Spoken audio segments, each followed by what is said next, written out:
So, we made it to the second to last week, 6 out of 7, in our series about the basic things we need to know as Christians. So this week we're talking about telling your God story. If you have a relationship with Jesus, you've got a story about what God has done in your life. So Christians, let's just appreciate the morph transition.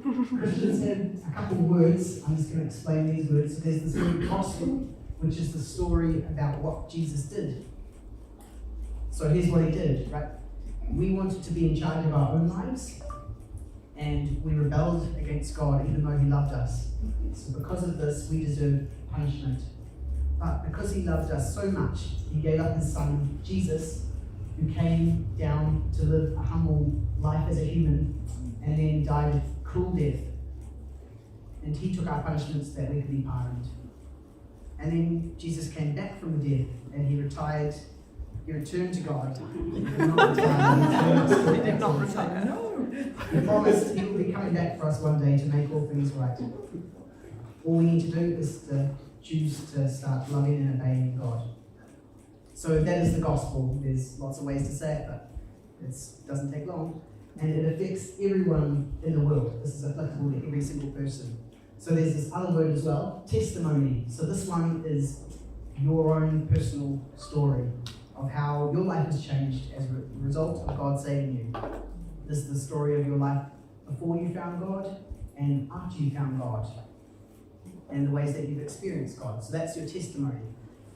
But I'm going to try to avoid using these words just because they can sort of be a Christian slang that other people don't really understand. So we're just going to use the word God's story. But the main thing I want to just point out now is that I think gospel and testimony, the story of what Jesus did, and the story about what's happened in my life, these should always go together. They're much more powerful that way.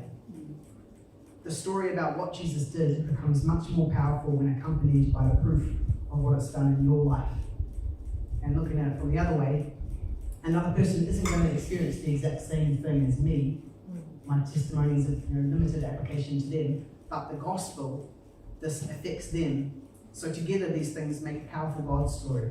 Here's what God did in me, here's how it's changed me, and this can be true for you as well. So that's why we're linking them together, and we're going to call it God's story. So your God story can help you be sure of your relationship with Jesus and confident of his power to continue changing you, which is great. But our God stories have another purpose, bigger than ourselves. The purpose is to change the lives of those around us. Everyone here believes in Jesus, and you do so because of God stories. So let me explain that. Maybe you've heard countless God stories from your parents as Christians and grown up in the church as well. You've just lived a life saturated by God stories, and that's ultimately why you're here today. Can I see some hands up if that relates to you, your background? Cool. And what about people who might have met one or two people that shared their God story with you and that changed your life when that happened? Is there people for whom that's the case? There's someone or a few people's God story is the reason why you're here. Cool. So there's different ways. Some people, you hear stories of people who read a book about Jesus, and that's how they come to believe. But however it is, there's some sort of God story involved. You can't believe in Jesus if you don't know about Jesus. So God wants to use us to share our God stories to people around us, to give them an opportunity to seek him. So let's look at this verse in the Bible now. For everyone who calls on the name of the Lord will be saved.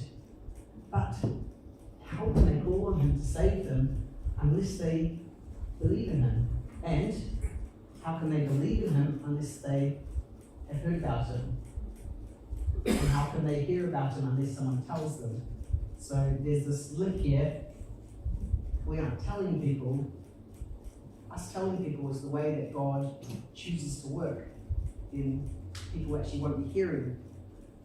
So God's got a plan to reach those he loves. Instead of writing messages in the sky or the television flicking channels randomly when it's a garbled message, he could use all these different ways to speak to us, right? But he chooses to reach people using us, using our God stories, which is really awesome, but there's also a responsibility there. That's the way that he reaches people, so we need to be sharing our God stories. What's more, we have explicit instructions from Jesus that we should do this. So here's another verse for you. This is the last instruction Jesus gave to his followers. Go and make disciples of all the nations, baptizing them in the name of the Father and the Son and the Holy Spirit. So there's a lot going on here. Discipleship is a big topic. You can look forward to Howard speaking on that next week. And baptism is something that follows belief. But step one, if we want to make a disciple and if we want to baptize someone, step one is to share our God story with them. If you remember the other verse we just looked at, how can they call on him to save them unless someone tells them? Jesus' last instructions to his followers was to go out there and tell your God story, making disciples and baptizing those who responded. It's interesting, Jesus didn't just say, go out and tell people your God story, because by itself it won't actually achieve lasting results. Any new Christian needs discipleship like a plant needs water. But telling our God story is step one, and then discipleship is step two. So this week is telling your God story, next week's discipleship. So let's just summarize what we've gone through so far. Why tell your God story? Well, it's a powerful story about what Jesus did and how you have been changed. And this room is full of proof of that. People cannot know Jesus unless someone tells them about Jesus. But God's got a plan to save people whom he loves in every nation, in every street of Auckland. God chose us telling our God stories to change lives, just as our lives have been changed in the past by God's stories. So now you know what a God story is and why we need to share it. That was easy. So here is a discussion question for your tables now. Which street corner are you going to yell your God story from this week? Looks like we've got about 40 minutes. You guys happy? No? What's wrong? What's wrong? Tell us how, David. Okay. Maybe this isn't the right way to go about it. Maybe we need to think a bit more about what's the right way to tell our God story. Okay, all right. Here's a second sermon for you. How to tell your God story. Okay, 2 for the price of 1. You guys are doing well tonight. Okay, so you're absolutely right. This is a very important topic here, because if we look at Christians telling their God story throughout history, it's pretty clear that there can be a right way and a wrong way of doing that. So let's do just that. I want to just take a skim through history. We're going to start all the way back 16 years after Jesus left and gave his final instructions. And we've got people like Paul. He's someone who's really serious about telling his God story. Here he is at Athens talking to the Greek philosophers there. He traveled all around the Mediterranean at a time when it was really dangerous to do so. He survived 3 shipwrecks. He was beaten up 9 times because of what he said. But still, he wouldn't stop telling his God story to anyone who would listen or read his letters until Nero chopped off his head. Paul holds a special place as the father of the non-Jewish church, but other apostles were also busy telling their God stories too. Maybe you remember, Doubting Thomas. Well, we don't really read about him in Acts because he just vanished out of known civilization off to the east. But then, in the 15th century, when Portuguese explorers arrived in India, they were shocked to find an established Christian community already there. Imagine being a missionary to a distant land that takes 340 days to get to by ship journey, and you turn up and you're like, oh yeah, we've got this 500-year-old church already. Sorry, Thomas beat you to it. Because God's story really took off there. Well, since Constantine and the Holy Roman Empire, Christianity got really mainstream, and very powerful people started taking some of Jesus' instructions very seriously. How's this? When Charlemagne conquered the Saxons, they were given a choice: either be baptized or we kill you. What the Great Commission says to be baptized? What do you think is wrong about the way Charlemagne made converts? Forced. Yep. Yes. Quite forceful. Yep. Okay. There's no belief involved. Yeah. Relationship. Yeah. No change of heart, it's just from fear. Yeah. Yeah. Great points. Okay, so we probably don't. This one we can rule out, right? Is a how to share a God story. Okay, let's keep going. Damn it. So, William Tyndale was alive at a time when the Bible was only in Latin, old language that hardly anyone understood. He wanted ordinary folks to be able to read it, so when the printing press was invented, he mass-produced Bibles in the common language. He wanted Jesus' story to be known. He was executed as a heretic, and all the Bibles were burned, but pretty soon they couldn't burn them faster than they were being printed around the world. Now we have the Bible in languages that each of us can read, whatever our native languages. Lottie was 33 when she travelled across the Atlantic from America to China, and she lived in rural China for 40 years through a period of terrible civil war and famine in China. And she would share, as well as her God story, she would share all her money and all her food with anyone in need. In the same century, Christians made it to Aotearoa. Samuel Marsden preached the first sermon in this country with the Ngāpuhi chief translating to Te Reo. It's recorded that although the locals listened very politely, they didn't think much of the sermon. I quote, they didn't like the gloomy emphasis on an angry God. So, first baptisms of Māori people wouldn't happen for another 16 years. So it seems like Marsden had a strategy that wasn't really appropriate for the culture he was in at that time. And you can't look far in regards to Christians with a powerful God story before you run into Billy Graham. This guy had a 60-year career over which it's estimated 3 million people came to Christ at one of his crusades, which is just crazy. This is him in London filling up Trafalgar Square. He was speaking to a very Christian culture, people who didn't deny the truth of Christianity. This was the waters that they swam in, but they needed to be convinced that it affected them personally. So that's what he was really good at. He hit on a strategy that really worked, and he was hugely successful. God used him. Since Billy Graham, many people have picked up the mantle of being a solo evangelist, trying to engage with strangers in fiery and emotive messages. But it's not really the same these days. Most people don't subscribe to the truth of Christ, of Christianity anymore. They're on a completely different wavelength now. So increasingly they have an expectation that Christians are judgmental, closed-minded, and self-righteous. And when they see a person like this, it just reinforces that belief. Nowadays, with the proliferation of the internet, there's many new ways to share your God story as well. You can film an argument with an unprepared Christian and post it with the right thumbnail and keywords. You can get millions of views of people hearing what you have to say. I think some ways that Christians use the internet are awesome, but something like this, I think is really terrible. What do you think is unhelpful about this way of representing Christianity in a Christian Peru? Confrontation. Yeah. Makes it all about argument Yeah. rather than relationship. Yeah, it's all about being right, and not at all about And winning the argument. doesn't feel respectful. Mhm. Yeah. I think a situation like this is driving people away more than it's bringing people into the fold, really. So we've seen across history there's a lot of different ways that followers of Jesus have shared their God stories. But it's clear that some of these ways do not work in our modern culture. Preaching on the street corner, this used to work.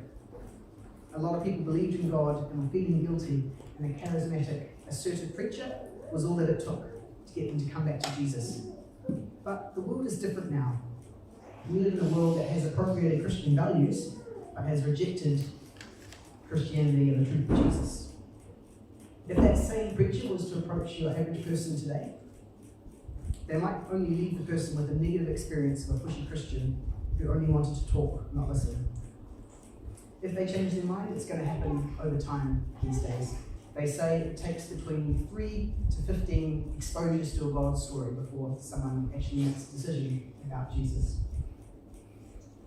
It's kind of like when Paul acknowledges after he shared the gospel with the Corinthians, that wasn't job done.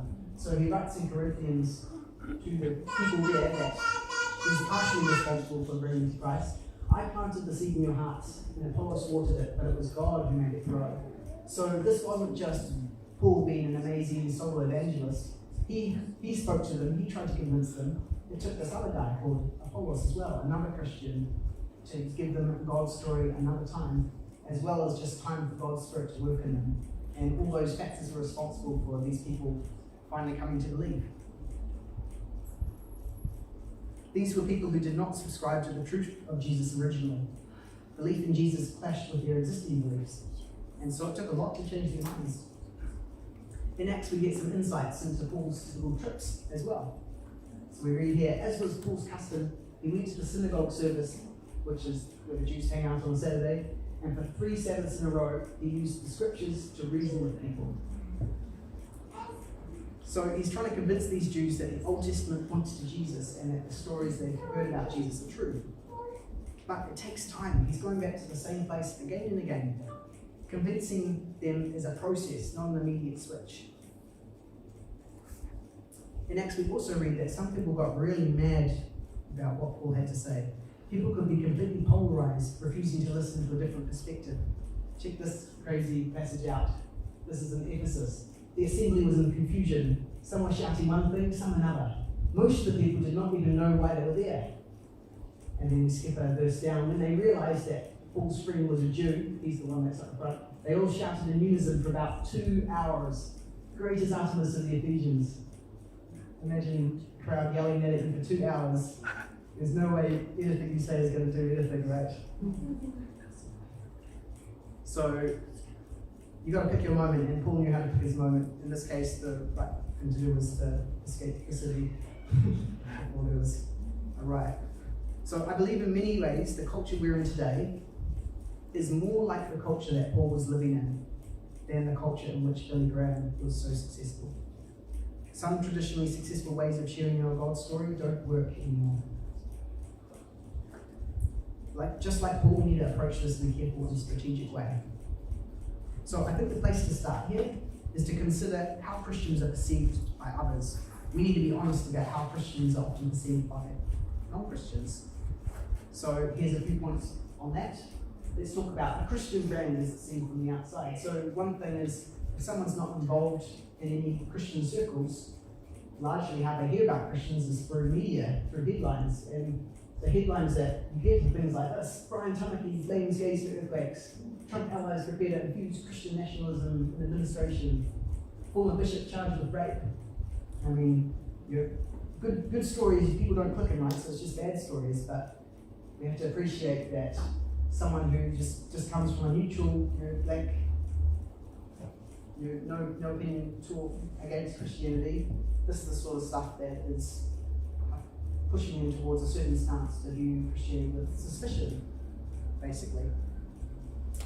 One misconception people might have is that all Christians are judgy. If they come from a Christian family but they themselves are not a believer, they might be feeling judged and a lack of acceptance by the well-meaning family who are trying to change them. If they've had any spiritual conversations with a Christian trying to share the gospel, it's quite possible that that Christian was an experienced evangelist with an agenda, adept at steering the conversation. They might have felt pressured or uncomfortable by this. So we need to subvert people's expectations about Christianity. We need to show them that we aren't what they expect. We need to surprise them that we're actually the opposite of what they think we are. And you know what? That's actually what Jesus did as well. Jesus was really subversive. I can share the name later if people want. So this is some of Jesus' followers being really confused by what he said. There's some more. Oops, this is not happening exactly like I expected, but that's fine. Okay, I'm going to zoom out to the whole thing now. Anyone recognize what this is from? Yeah. So these guys have known him for 3 years. They've been traveling everywhere, and he's still saying things where they're like, "What on earth?" I mean, this is communion, so you can't understand. But Jesus was subversive. He was really surprising to everyone around him. To the goody two-shoe Jews, what he said was, guess what? all these laws you follow, you're actually still not good enough. And I'm not really here to save you from the Romans like you expected. I'm actually here to save you from your own wickedness. That's pretty hard for them to accept. To the outcast, the shunned and dirty scum of the earth, what he was saying was, you are special. I love you. Let's spend time together. I want to hear you out. I want to understand you and help you. To the Roman authority, he was saying, sure, you had your empire, you rule this land, but actually you have no power against my kingdom. I have a power not of this world, but of the spiritual world that can't be touched by emperors or armies. You've got no power over me. Jesus was really subversive. People expected one thing, and he gave them something completely different. And we need to be subversive too. We need to surprise people who are expecting a judgmental, pushy Christian with the opposite. So I've got a couple practical points that we can learn from Jesus so you can go out there into the world and surprise people about what followers of Jesus are really like. So here's number one, noticing people. Jesus was a master of noticing people. He wasn't absorbed in his speaking itinerary or focused on how he was being perceived by people. Instead, he was paying attention to those around him. There's a famous verse in Matthew 9 where he saw the crowds, he had compassion on them because they were confused and helpless. And we see him acting this out again and again in the Gospels. He notices those who really need him, despite being surrounded by all these people who want his attention. And people come to him asking for physical healing, but he notices and addresses their spiritual needs. It's only because he noticed that life-changing interactions happen. He noticed the short, greedy outcast called Zacchaeus, who was watching him amongst the leaves of a tree. Zacchaeus, the tax collector, the Jews chose to ignore as a traitor. Jesus noticed him and spoke his name. He asked to eat dinner with Zacchaeus. He wasn't going to ignore him like everyone else did. And that dinner completely changed Zacchaeus' life. All because Jesus lifted his eyes and saw the man in the tree. Now, I'm not saying we all need to stay alert for short men in trees. That's the wrong takeaway here. But we do need to choose to notice more often. These days, people are more and more distracted by busy lives. And you can instantly stand out as a special person by noticing people. Pay attention when you normally wouldn't. Maybe on your commute, maybe someone you interact with in your day that you've just never paid attention to before. Notice someone, what they're doing, what mood they're in. And once you've done that, you're ready for step 2, listening. Christians, always with an agenda, always controlling the conversation. We need to subvert that expectation. Proverbs 18 says this, spouting off before listening to the facts is both shameful and foolish. Again, Jesus gives us an example of a good listener. There's times where he has every right to say something, but instead he asks a question, even though he knows the answer. When he comes to 2 blind men crying out, have mercy on me, Lord, while everyone else is yelling at them to shut up. First he notices them in the crowd, and then he asks the most basic question, what do you want me to do for you? Can't you see? It's obvious, they're blind. But he's asking them a question. He's saying, speak to me. I'm listening, which is the opposite of what everyone else is doing, telling them to shut up. And how about that time when he's died and come back to life and no one knows that he's back yet? So he meets 2 of his followers who don't recognize him along the road between 2 towns. Let's read this together. And they talked and discussed these things with each other.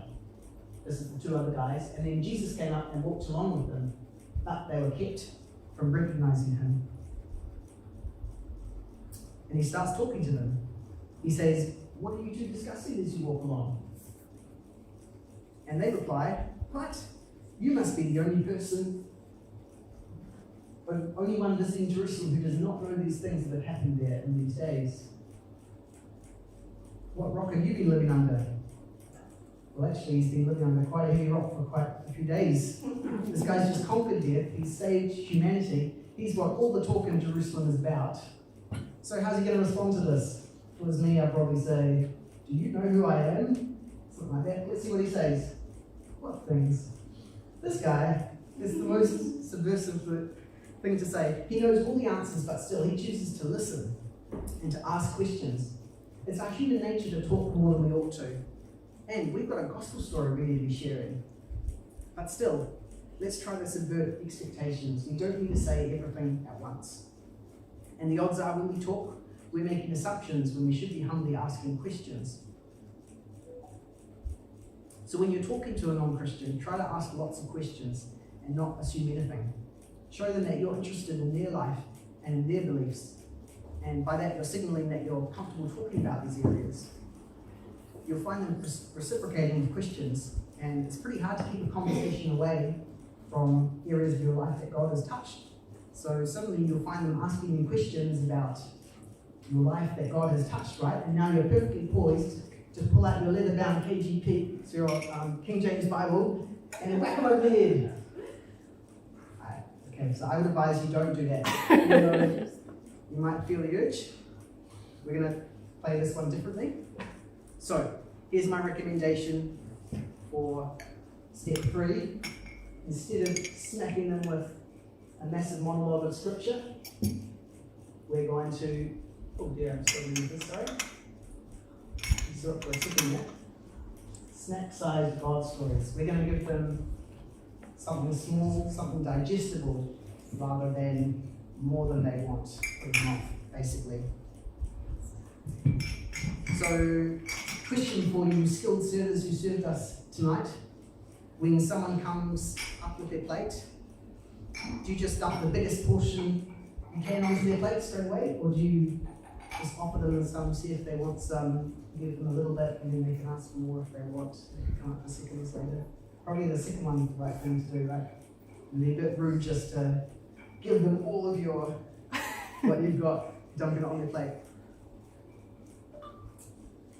In the same way, we need to be gentle when we give people a serving of our God story. 1 Peter 3 says, if someone asks you about your hope as a believer, always be ready to explain it, but do this in a gentle and respectful way. So here's how this plays out. You have little snack-sized stories about how God has changed your life. Only about a minute long. It's not the whole story, it's just part of it. And when it's natural and the person is interested, you can share one of your snack-sized God stories with them. It's unlikely it's going to make them commit to Jesus on the spot. That's okay. Just like Paul, we can continue this conversation another day.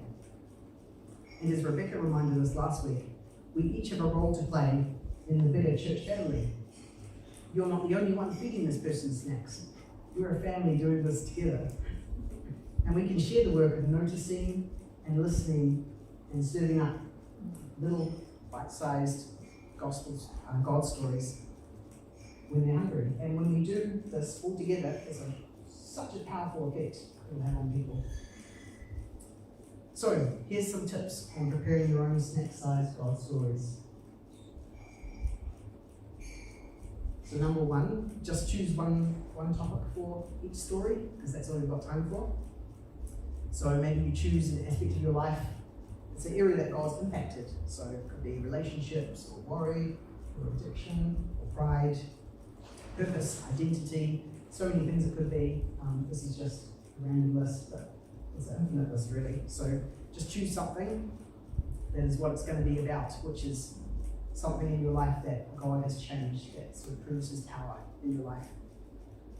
Second tip, keep it short.